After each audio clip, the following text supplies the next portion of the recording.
Assalamualaikum warahmatullahi wabarakatuh. Perkenalkan, nama saya Rosa Nur Masraha dengan NIM 20804241040, kelas Pendidikan Ekonomi A20. Di sini saya akan membahas tentang anggaran dasar, anggaran rumah tangga koperasi, pengurus, pengawas, dan rapat anggota. Pengertian koperasi. Secara bahasa, kata koperasi berasal dari bahasa Inggris yaitu co dan operation. Co berarti bersama, sedangkan operation artinya bekerja. Sehingga cooperation atau koperasi adalah melakukan pekerjaan secara bersama-sama dengan prinsip gotong royong. Secara umum, koperasi adalah kumpulan individu atau badan usaha yang menjalankan kegiatan usaha dengan asas kekeluargaan dan bertujuan untuk mensejahterakan anggotanya. Sedangkan berdasarkan Undang-Undang Nomor 25 Tahun 1992 tentang Perkoperasian, pada pasal 1 dijelaskan, koperasi adalah badan usaha yang beranggotakan orang, seorang, atau badan hukum koperasi dengan melandaskan kegiatannya berdasarkan prinsip koperasi, sekaligus sebagai gerakan ekonomi rakyat atas kekeluargaan. Sedangkan perkoperasian adalah segala sesuatu yang menyangkut kehidupan koperasi. Koperasi sendiri mempunyai 3 landasan, yaitu landasan ideal Pancasila, landasan struktural Undang-Undang Dasar 1945, dan landasan mental setiakawan dan kesadaran pribadi. Asas koperasi ada 2, yaitu kekeluargaan dan gotong royong. Selanjutnya, pada Undang-Undang Nomor 25 Tahun 1992 Pasal 3 disebutkan tujuan koperasi adalah mewujudkan kesejahteraan anggota koperasi pada khususnya dan masyarakat pada umumnya, turut membangun tatanan perekonomian nasional, serta mewujudkan masyarakat yang maju, adil, makmur berdasarkan Pancasila dan Undang-Undang Dasar 1945. Fungsi dan peran koperasi. Di pasal 4 Undang-Undang Nomor 25 Tahun 1992 menyebut 4 fungsi dan peran koperasi, antara lain: yang pertama, membangun dan mengembangkan potensi dan kemampuan ekonomi anggota pada khususnya dan masyarakat pada umumnya untuk meningkatkan kesejahteraan ekonomi dan sosialnya. Yang kedua, berperan serta secara aktif dalam upaya mempertinggi kualitas kehidupan manusia dan masyarakat. Yang ketiga, memperkokoh perekonomian rakyat sebagai dasar kekuatan dan ketahanan perekonomian nasional dengan koperasi sebagai sokong gurunya. Yang terakhir, berusaha untuk mewujudkan dan mengembangkan perekonomian nasional yang merupakan usaha bersama berdasar atas asas kekeluargaan dan demokrasi ekonomi. Prinsip koperasi. Menurut Undang-Undang Nomor 25 Tahun 1992, Pasal 5 Ayat 1 dan Ayat 2, koperasi melaksanakan prinsip koperasi sebagai berikut. Yang pertama, keanggotaan bersifat sukarela dan terbuka. Maksudnya, setiap keanggotaan atau anggota secara sukarela memberikan modalnya sendiri-sendiri untuk digabungkan sebagai usaha bersama berdasarkan atas asas kekeluargaan, dan keanggotaan bersifat terbuka. Maksudnya, terbuka untuk siapa saja yang mau menjadi anggota koperasi tersebut. Yang kedua, pengelolaan dilakukan secara demokrasi. Karena setiap keanggotaan koperasi bebas berpendapat, tetapi yang dimaksud bebas berpendapat harus memakai aturan yang jelas berdasarkan prinsip koperasi sebagai gerakan ekonomi rakyat berdasarkan asas kekeluargaan demi mewujudkan dan mengembangkan perekonomian nasional yang merupakan usaha bersama berdasarkan asas kekeluargaan. Yang ketiga yaitu pembagian sisa hasil usaha dilakukan secara adil sesuai dengan besarnya jasa usaha masing-masing anggota. Maksudnya, setiap hasil usaha adalah jasa dari masing-masing anggota dan modal dari masing-masing anggota. Jadi, pembagian sisa hasil usaha setiap anggota harus dibayar secara tunai. Karena di sini setiap anggota adalah investor atau jasa modal. Selain investor, anggota koperasi adalah pemilik jasa sebagai pemakai atau pelanggan. Sisa hasil usaha juga merupakan hak dari setiap anggota koperasi. Yang keempat, pemberian balas jasa yang terbatas terhadap modal. Pembelian balas jasa di dalam anggota koperasi terbatas oleh besarnya modal yang tersedia. Apabila modal sedikit, pembelian balas jasanya juga sedikit. Begitu juga sebaliknya. Jadi dilihat dari besar kecilnya modal anggota itu sendiri. Yang kelima, kemandirian. Maksudnya, setiap anggota mempunyai peran, tugas, dan tanggung jawab masing-masing atas setiap usaha itu sendiri.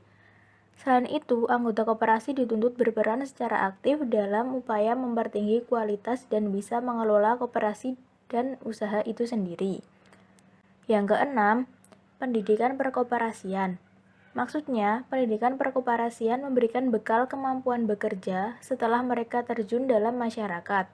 Karena manusia di samping sebagai makhluk sosial, juga sebagai makhluk individu dan melalui usaha-usaha pendidikan perkoperasian dan partisipasi anggota sangat dihargai dan dilanjutkan dalam kehidupan koperasi.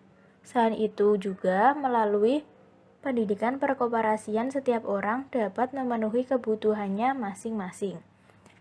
Prinsip koperasi yang terakhir yaitu kerjasama antar koperasi. Maksudnya adalah hubungan kerjasama antar koperasi satu dengan koperasi yang lainnya untuk mewujudkan dan mengembangkan perekonomian nasional yang merupakan usaha bersama dan dengan adanya kerjasama antar koperasi dapat mewujudkan kesejahteraan koperasi tersebut.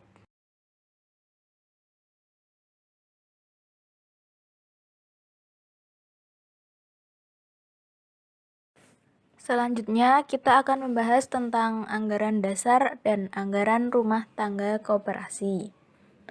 Apa sih anggaran dasar dan anggaran rumah tangga koperasi itu?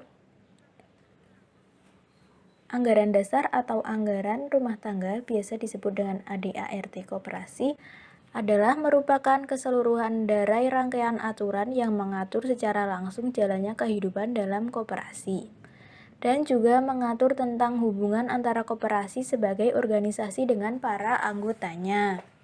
Pengertian anggaran dasar atau AD bisa diartikan sebagai tata tertib, sedangkan pengertian ART atau anggaran rumah tangga merupakan dasar dari pengelolaan koperasi. Anggaran dasar koperasi adalah aturan dasar tertulis yang memuat keterangan sebagaimana dimaksud dalam pasal 8 Undang-Undang Nomor 25 Tahun 1992 tentang perkoperasian.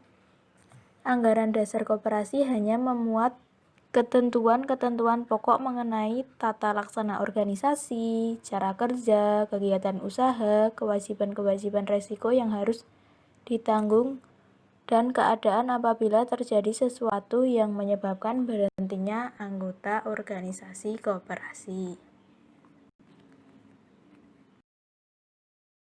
Berdasarkan pasal 18 Undang-Undang Nomor 25 Tahun 1992 tentang perkoperasian, anggaran dasar koperasi memuat sekurang-kurangnya A. Daftar nama pendiri, B. Nama dan tempat kedudukan koperasi, C. Maksud dan tujuan serta bidang usaha koperasi, D. Ketentuan mengenai keanggotaan, E. Ketentuan mengenai rapat anggota, F. Ketentuan mengenai pengelolaan, G. Ketentuan mengenai permodalan, H. Ketentuan mengenai jangka waktu berdirinya koperasi, I. Ketentuan mengenai pembagian sisa hasil usaha koperasi, dan J. Ketentuan mengenai sanksi. Selanjutnya yaitu kedudukan anggaran dasar atau anggaran rumah tangga tidak hanya sebagai aturan formal di dalam pengesahan badan hukum bagi koperasi. Adapun tujuan penting dengan adanya ADART sebagai berikut. A. Sasaran dari tujuan pembentukan koperasi dapat mudah dicapai. B. Pelaksanaan dari organisasi koperasi dapat terhindar dari ketidakpastian atau kesimpang siuran. C. Dapat melaksanakan kegiatan-kegiatan organisasi usaha ekonomi rakyat. D. Sebagai pedoman dalam dasar penyusunan aturan-aturan yang berlaku koperasi yang bersangkutan. Apa sih kegunaan dari anggaran dasar koperasi? Kegunaan dari anggaran dasar koperasi adalah menjamin ketertiban organisasi karena dalam anggaran dasar tersebut memuat aturan tentang fungsi, tugas, dan tata kerja dari alat-alat perlengkapan organisasi koperasi. Yang selanjutnya, sebagai jaminan bagi pihak di luar koperasi, misalnya dalam rangka kerjasama usaha permohonan kredit. Selain itu, fungsi ADART adalah dasar pijakan pengurus atau pengawas dalam mengambil keputusan organisasi-organisasi, rujukan pengurus atau pengawas dalam membuat rancangan program kerja.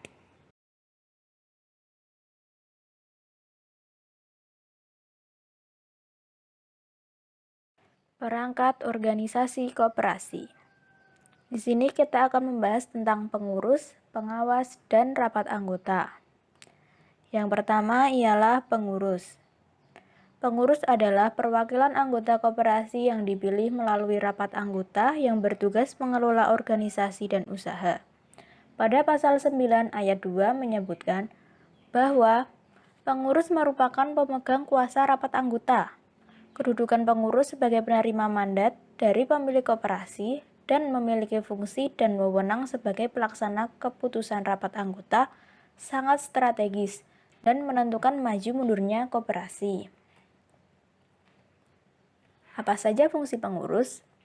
Fungsi pengurus yang pertama ialah merupakan personifikasi badan hukum, yang kedua bertindak sebagai orang yang dikuasakan atau diperaga, yang ketiga merencanakan hari depan koperasi, yang keempat sebagai komunikator.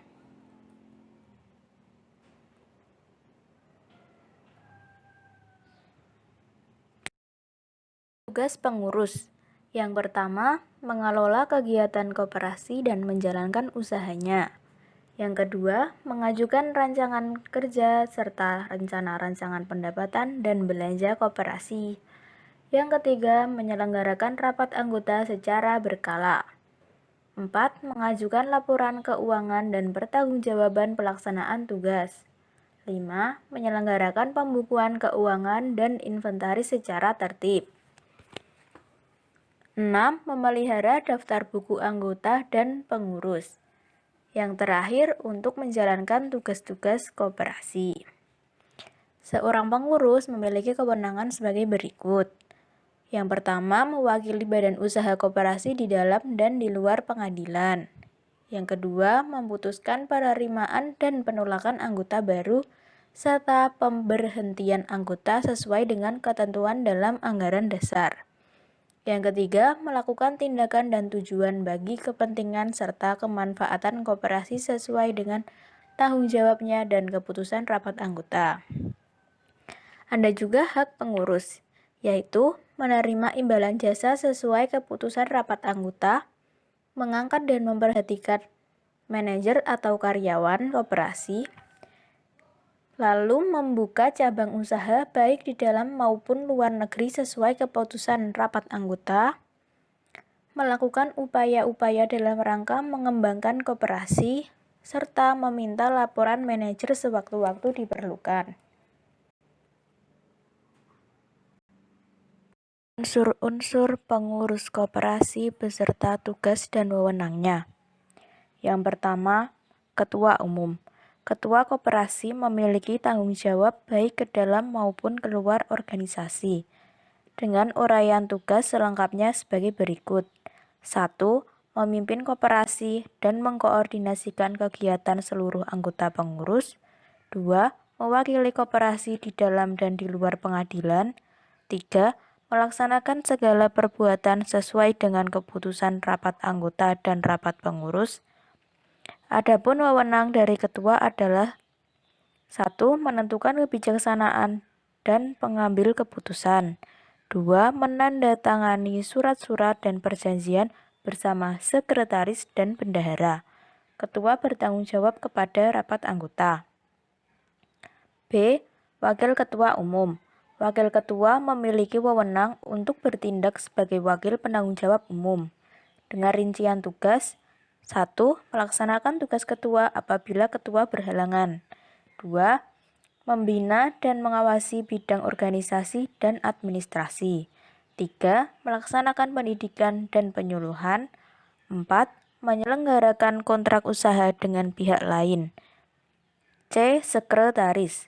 Tugas utama sekretaris adalah sebagai penanggung jawab administrasi koperasi. Adapun uraian tugasnya: 1. Bertanggung jawab dengan kegiatan administrasi dan perkantoran. 2. Mengusahakan kelengkapan organisasi. 3. Mengatur jalannya perkantoran. 4. Memimpin dan mengarahkan tugas karyawan. 5. Menghimpun dan menyusun laporan kegiatan bersama bendahara dan pengawas. 6. Menyusun rencana program kerja organisasi dan idil. Sekretaris berwenang mengambil keputusan di bidang kesekretariatan. 2. Menandatangani surat-surat bersama ketua. 3. Menetapkan pelaksanaan bimbingan organisasi dan penyuluhan. Sekretaris bertanggung jawab kepada rapat pengurus melalui wakil ketua. D. Bendahara. Pada dasarnya, tugas pokok bendahara adalah mengurus kekayaan dan keuangan koperasi, antara lain bertanggung jawab terhadap masalah keuangan koperasi. 2. Mengatur jalannya pembukuan keuangan. 3. Menyusun anggaran setiap bulan. 4. Mengawasi penerimaan dan pengeluaran uang. 5. Menyusun rencana anggaran dan pendapatan koperasi. 6. Menyusun laporan keuangan. 7. Mengendalikan anggaran. Bendahara mempunyai wewenang untuk mengambil keputusan di bidang pengelolaan keuangan dan usaha, dan bersama dengan ketua menandatangani surat yang berhubungan dengan bidang keuangan dan usaha. Yang terakhir yaitu wakil ketua bidang usaha. Wakil ketua bidang usaha memiliki wewenang untuk bertindak sebagai wakil penanggung jawab di bidang usaha dan bertanggung jawab kepada wakil ketua umum. Dengan rincian tugas: 1. Membina dan mengawasi unit bidang usaha koperasi. 2. Melaksanakan pendidikan dan penyuluhan bidang usaha. 3. Menyelenggarakan kesepakatan kontrak usaha dengan pengelola unit bidang usaha koperasi, serta menyusun peraturan-peraturan khusus di unit bidang usaha. 2. Pengawas. Pengawas adalah suatu badan yang dibentuk untuk melaksanakan fungsi pengawasan terhadap kinerja pengurus. Pengawas dipilih dari dan oleh anggota koperasi melalui rapat anggota. Oleh karena itu, pengawas dalam menjalankan kewajibannya harus bertanggung jawab kepada rapat anggota. Sedangkan persyaratan untuk dapat dipilih dan diangkat sebagai rapat anggota pengawas ditetapkan berdasarkan anggaran dasar. Adapun fungsi pengawas: 1. Sebagai perangkat organisasi koperasi. Pengawas diberi kepercayaan agar peraturan koperasi benar-benar dipatuhi dan menjadi pedoman oleh pengurus, manajer, karyawan, maupun anggota koperasi. 2. Sebagai tim manajemen. Pengawas dapat membantu pengurus memecahkan masalah serta mendorong ke arah efisiensi dan efektivitas. 3. Sebagai pelindung. Pengawas diharapkan dapat melindungi dan menjaga keamanan harta kekayaan koperasi. Lalu, pada bentuk pengawasan dibagi menjadi 2, yaitu intern dan ekstern. Intern adalah pemeriksaan yang dilakukan pengawas koperasi yang sengaja dibentuk khusus untuk melakukan pemeriksaan dan pengawasan. Sedangkan ekstern, pemeriksaan dilakukan oleh lembaga atau pejabat di luar koperasi yang bersangkutan. Apa saja sih tugas pengawas dan wewenang pengawas. Kita akan membahasnya di sini. Tugas pengawas koperasi yaitu melakukan pengawasan terhadap pelaksanaan kebijaksanaan dan pengelolaan koperasi. 2. Membuat laporan tertulis tentang hasil pengawasannya. 3. Membuat persyaratan untuk dapat dipilih dan diangkat sebagai anggota pengawas ditetapkan dalam anggaran dasar. Serta tugas pengawas adalah meneliti kebenaran pembukuan, catatan kegiatan organisasi maupun usaha, dan memberi saran-saran perbaikan sebagai hasil pengawasan. Wewenang pengawas koperasi 1. Meneliti catatan yang ada pada koperasi. 2. Mendapatkan segala keterangan yang diperlukan. 3. Pengawas harus merahasiakan hasil pengawasannya terhadap pihak ketiga.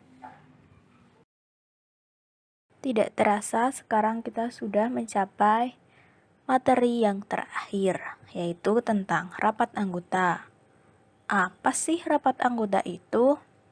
Rapat anggota merupakan suatu wadah dari para anggota koperasi yang diorganisasikan oleh para pengurus koperasi untuk membicarakan kepentingan organisasi maupun usaha koperasi dalam rangka mengambil keputusan dengan suara terbanyak dari para anggota yang hadir. Rapat anggota mempunyai kewenangan untuk menetapkan A. Anggaran dasar sebagai acuan pengelolaan koperasi. B. Kebijakan umum di bidang organisasi, manajemen, dan usaha koperasi. C.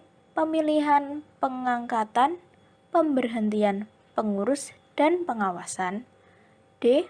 Rencana kerja, rencana anggaran pendapatan dan belanja koperasi, serta pengesahan laporan keuangan.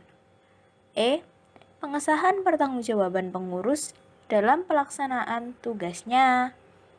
F. Pembagian sisa hasil usaha. G. Penggabungan, peleburan, pembagian, dan pembubaran koperasi. Terakhir, kita akan membahas tentang jenis rapat anggota yang ada dalam koperasi adalah A. Rapat anggota tahunan atau yang biasa disingkat dengan RAT, yaitu rapat anggota yang diselenggarakan tiap akhir tahun buku. Diadakan oleh pengurus dan badan pengawas yang dihadiri oleh anggota. Rapat anggota tahunan ini mengesahkan laporan pertanggungjawaban pengurus dan badan pengawas, pembagian sisa hasil usaha, serta pemilihan anggota badan pengurus dan badan pengawas. Adapun wewenang rapat anggota tahunan, yaitu menilai, menerima, menolak, dan mengesahkan pertanggungjawaban pengurus dan pengawas. Menilai realisasi rencana kerja pengurus dan pengawas. Menilai kebenaran laporan keuangan. Menetapkan rencana kerja dan RAPBK. Terakhir, menetapkan pembagian sisa hasil usaha. Yang B, rapat anggota khusus atau yang biasa disingkat dengan RAK, yaitu rapat anggota yang diadakan untuk tujuan khusus, seperti menetapkan kebijaksanaan umum di bidang organisasi, manajemen, dan usaha koperasi untuk 1 tahun buku berikutnya, serta untuk menetapkan RAPB koperasi dan perubahan anggaran dasar dan anggaran rumah tangga koperasi. C. Rapat anggota luar biasa, yaitu rapat anggota yang diadakan untuk menetapkan penggabungan atau pembagian atau peleburan atau pembubaran koperasi atau apabila keadaan mengharuskan adanya keputusan segera yang wewenangnya ada pada rapat anggota. Maka dapat diadakan rapat anggota luar biasa dapat dilaksanakan dengan permintaan tertulis 1/10 dari jumlah anggota pengurus, dan badan pemeriksa. Itu dia tadi 3 jenis rapat anggota yang ada dalam koperasi. Demikian yang dapat saya sampaikan mengenai ADART koperasi, pengurus, pengawas, dan rapat anggota. Semoga apa yang saya sampaikan tadi dapat bermanfaat bagi kita semua. Sekian, terima kasih, mohon maaf jika banyak kekurangan dan kesalahan. Wassalamualaikum warahmatullahi wabarakatuh.